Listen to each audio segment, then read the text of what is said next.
Good afternoon, Edward and Catherine. This is Mark Anthony with Job Roofing. I am on top of your home, and I want to give you a video inspection of everything that I see so you know exactly what's going on. So, as I explained to your brother Edward, this is a tar and gravel roof. This is really outdated technology. They stopped doing this 80s, 90s. I mean, you can run across people who do it, but I mean, they're just not even practicing it correctly anymore.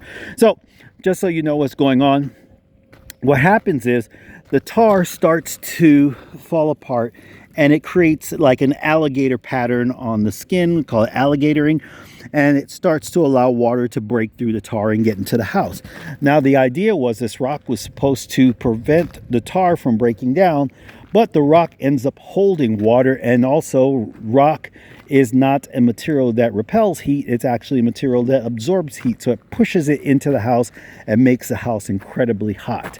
So the thing that we have to do, we have to tear all of this material off, get rid of it, and go down to the actual foundation, which is the deck or wood planks underneath, to see how the roof is.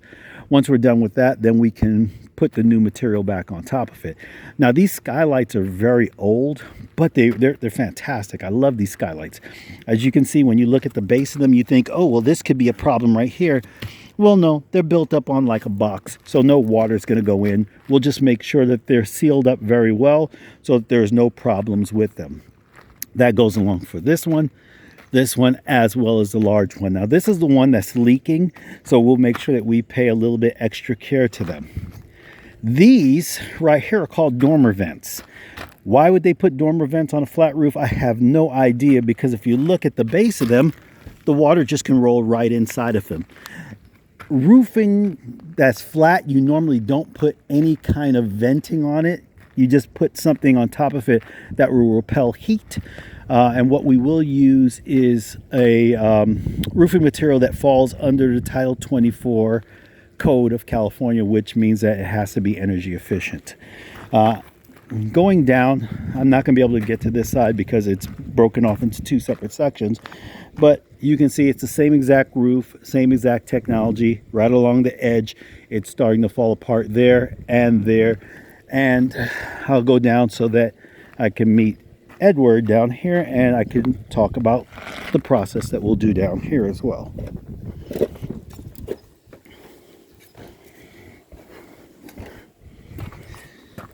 Now coming down to here, you have these were the original downspouts. Now unfortunately these downspouts have been filled up, they're blocked off, so we'll just cap them off so that they're no longer visible when you put the new material on top of it, and then it won't allow any of the pine needles to go inside of there as well. As I explained to Edward, these pine needles were going to be a death sentence to this style of roof from the very beginning, because you can't get the needles off. They stick to the rock, and even when the wind blows, they won't move. When the rain comes, they won't move. So with the newer roof, you'll be able to get rid of them. They'll come off the roof and do exactly what they're supposed to do, which is go down the street and make their way down the road someplace. In the front, you can see how the tar has broken up more. And on this surface right here, I was explaining to Edward that it is technically not designed for walking on, but if you're just coming out from time to time to hang out here and enjoy some sunshine, it's fine. It's just not made for heavy foot traffic. This is actually truly roofing material. And there's some areas where the metal rod was originally there, needs to be covered up with some form of silicone so that it doesn't start to deteriorate and rot. In front of this skylight, there is a section right here. You can't see it, but I did show Edward where the roof is very soft. Once we get everything open, we can take a look at it, see where it is.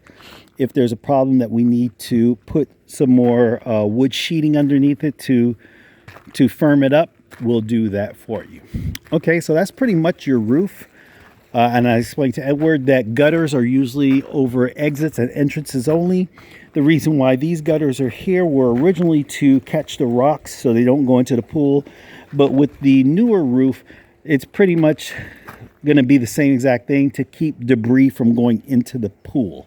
So that was the idea of having this gutter system here. So that will conclude my inspection of your roof. I'll get this over to you both so you can take a look at it, and then you can make a decision of what you'd like to do. All right, have a great day.